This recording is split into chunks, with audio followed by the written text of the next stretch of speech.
Hi all, welcome to MC diaries.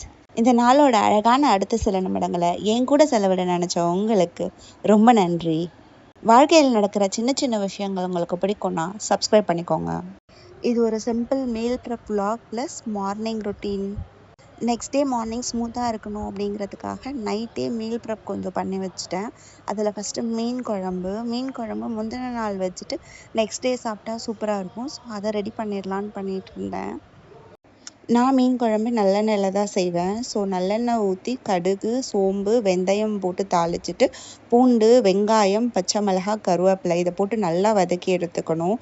நல்ல colour மாதிரி வதங்கி வந்ததும் தக்காளி போட்டு நல்லா வதக்கிக்கணும். தக்காளி சுருள வதங்கி வந்ததும் அது கூட மிளகாத்தூள் 2 டேபிள் ஸ்பூன் ஆட் பண்ணி தண்ணி ஊற்றி நான் மூடி வச்சிருவேன். அந்த குழம்பு நல்லா கொதி வந்ததும் புளி ஊற்றி மறுபடியும் கொதிக்க வைப்பேன். நல்லா கொதித்து வந்ததுக்கப்புறமா மீன் போட்டு கொஞ்சம் உப்பும் கூட சேர்த்து மூடி வச்சுருவேன். கொஞ்சம் நேரம் கழித்து மாங்காவும் போட்டு நல்லா வேக வச்சு கடைசியாக கொத்தமல்லி தூவி ஆஃப் பண்ணிவிடுவேன். ஒரு சைடில் மீன் குழம்புக்கு ரெடி பண்ணிவிட்டு இன்னொரு சைடில் மீன் மேரினேட் பண்ணலாம் அப்படின்னு சொல்லிட்டு மேரினேஷன் மசாலா ப்ரிப்பேர் பண்ணிவிட்டு மேரினேட்டும் பண்ணி வச்சுட்டேன். குழம்பு ரெடி ஆகிட்டு இருக்கும்போதே க்ளீனிங் ஒர்க்லாம் முடிச்சிடலாம் அப்படின்னு சொல்லி கவுண்டர் டாப்பை ஓரளவுக்கு க்ளீன் பண்ணி வச்சுட்டேன். இப்போ ஸ்டவ்வோட கேஸ்கட், பர்னர் இதெல்லாம் வாஷ் பண்ணி வைக்கலாம் அப்படின்னு சொல்லி அதையும் எடுத்துட்டு நல்லா தொடச்சி வச்சுட்டேன். கிச்சனில் நாம் ஸ்பெண்ட் பண்ணுற நேரத்தை ஓரளவுக்கு கம்மி பண்ணணும் அப்படின்னா ஒரு சில வேலைகள் பண்ணிகிட்டு இருக்கும்போதே அடுத்த வேலையை நம்ம ஸ்டார்ட் பண்ணிடணும். இந்த க்ளீனிங் ஒர்க்கு, பாத்திரம் தேய்க்கிறது அந்த மாதிரி ஒர்க்கெல்லாம் வந்துட்டு சைட் பை சைட் நீங்கள் பண்ணிக்கணும். அப்போனா உங்களுக்கு கொஞ்சம் ஈஸியாக இருக்கும், ஒர்க்கும் சீக்கிரமாக கம்ப்ளீட் ஆகிற மாதிரி இருக்கும். மீன் குழம்பு இப்போ ஃபைனல் ஸ்டேஜில் இருக்குது. மீன் போட்டு கொதிச்சிட்ருக்கு. கொஞ்சம் ஸ்லோ ஃப்ளேமில் வச்சுருக்கேன் மீன் நல்லா வேகிறதுக்காக. அது முடியறதுக்குள்ளே நான் பாத்திரத்தை தேய்ச்சி முடிச்சிடலாம் அப்படின்னு தேய்ச்சிட்ருக்கேன். மார்னிங் என் பையனுக்கு மூங் தால் பீஸா பண்ணுறதுக்காக கொஞ்சம் பாசிப்பருப்பும் 10 ஆல்மண்ட்ஸ் எப்போவுமே ஊற வச்சு சாப்பிடுவோம், அதுவும் ஊற வச்சுட்டேன். அப்படியே மீன் குழம்பை வேறு பாத்திரத்துக்கு ஷிஃப்ட் பண்ணிவிட்டு இந்த பாத்திரத்தையும் நான் தேய்ச்சி வச்சுருவேன். அப்படியே ஸ்டவ்வை ஃபைனலாக ஒரு தடவை க்ளீன் பண்ணி தொடச்சிட்டு தேய்ச்சி வச்ச பாத்திரம்லாம் எடுத்துகிட்டு வந்து உள்ளே வச்சுட்டு விண்டோ க்ளோஸ் பண்ணிட்டு டோர் க்ளோஸ் பண்ணி லைட்ஸ் ஆஃப் பண்ணியாச்சு. Good morning. Next day morning வந்தாச்சு. மார்னிங் ஃபஸ்ட்டு வேலையாக என் பையனுக்கு பாசிப்பருப்பு பீஸா செய்யலான்னு சொல்லி ஊற வச்ச பாசிப்பருப்பில் இருக்க தண்ணியெல்லாம் வடிகட்டி பாசிப்பருப்பை மட்டும் மிக்சர் ஜாரில் சேர்த்துட்டு கூட இஞ்சி, பெருங்காயம், அப்புறம் உப்பு இதெல்லாம் சேர்த்து ஒரு தடவை நல்லா அரைச்சி எடுத்துக்காச்சு. நீங்கள் வேணும்னா கொஞ்சம் தண்ணி ஆட் பண்ணிக்கலாம். கொஞ்சம் ஓரளவுக்கு திக் அடை கன்சிஸ்டன்சியில் நீங்கள் அரைச்சி எடுத்துக்கணும். என்கிட்ட அன்றைக்கி வெங்காயம், தக்காளி, கார்ன் இது மட்டும்தான் இருந்துச்சு. நான் தக்காளியை வந்துட்டு உள்ளே இருக்க விதையை எடுத்துகிட்டு ஸ்கின் மட்டும் எடுத்துக்கிட்டேன். அது கூட mozzarella cheese, oregano and chilli flakes எடுத்துக்கிட்டேன்.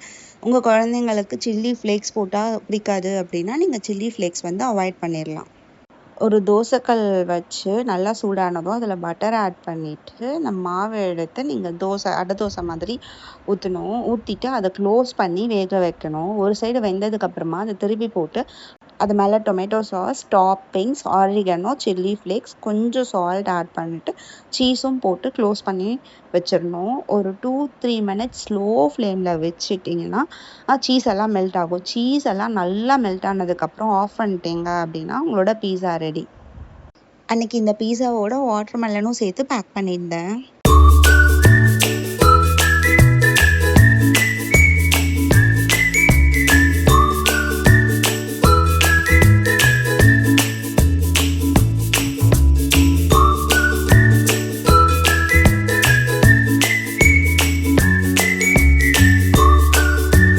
அவனை ஸ்கூலுக்கு அனுப்பிட்டு எங்களுக்கு ஜீரா வாட்டர் வச்சுட்டு சைட் பை சைடு வந்து முள்ளங்கி முட்டை பொரியல் செய்யலாம் அப்படின்னா அதுக்கும் வெங்காயம், தக்காளி, முள்ளங்கி இதெல்லாம் போட்டு நல்லா வதக்கிட்டு இருந்தேன். இன்னொரு அடுப்பில் மீன் வறுவல் பண்ணிகிட்டு இருந்தேன்.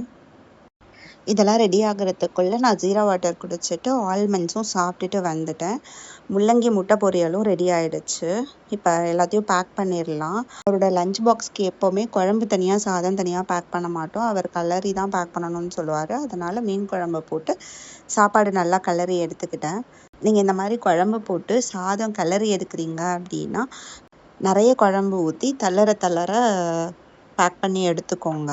குழம்பு நல்லா தெரியணும். ஏன்னா அவங்க மதியம் சாப்பிடும்பொழுது அந்த குழம்பு ஊறி சாப்பாடு நல்லாயிருக்கும் சாப்பிட்றதுக்கு.